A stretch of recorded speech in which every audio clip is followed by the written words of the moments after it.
Chair recognizes Senator Mason, the gentleman from Williamsburg. Thank you, Madam President. Speaking to the bill. The senator has the floor. Madam President, what the gentleman just described, I crossed those two divides. I grew up in a house that has guns that we just discussed.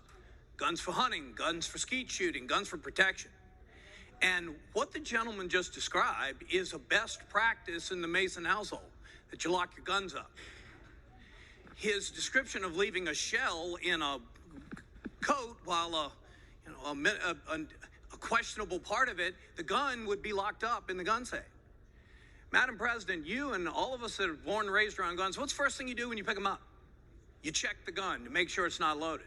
I've watched my father clean guns, run a bristle through the barrel, put it back together, and then check it immediately. He knows it's not loaded.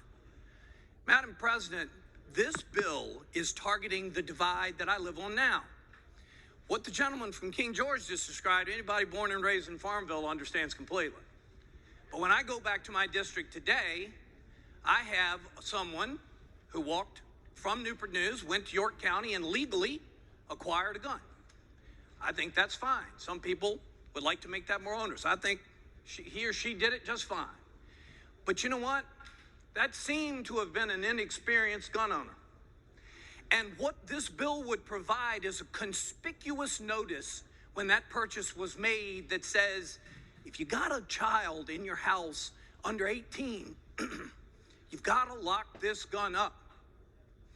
Maybe you would have helped this purchaser say, wow, I have a developmentally disabled young son at 6 years old that I probably need to take precautions here. Maybe in a conversation with the gun shop owner, they just said, have you ever owned a gun? We've got a range, and for $55, you can come down on Saturday. We'll teach you how to shoot it. We'll teach you how to own it. Maybe they would have come up with that. Maybe the gun store dealer would have noticed that this was an inexperienced gun owner and had a conversation. Do you have any children in your house? Those are all maybes, I understand. But what is guaranteed is the conspicuous notice that would have told that person, if you buy this gun, and I support your right to do so to the nth degree, but if you take it home, putting it on the top shelf of a closet isn't enough.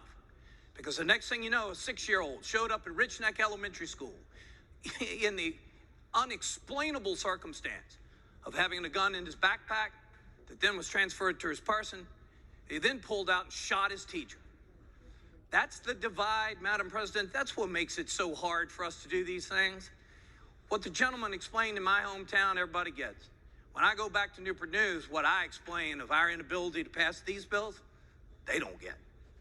Madam President, this is an opportunity to vote for a bill that you can go back home and say, I have never voted to restrict your opportunity to buy a gun.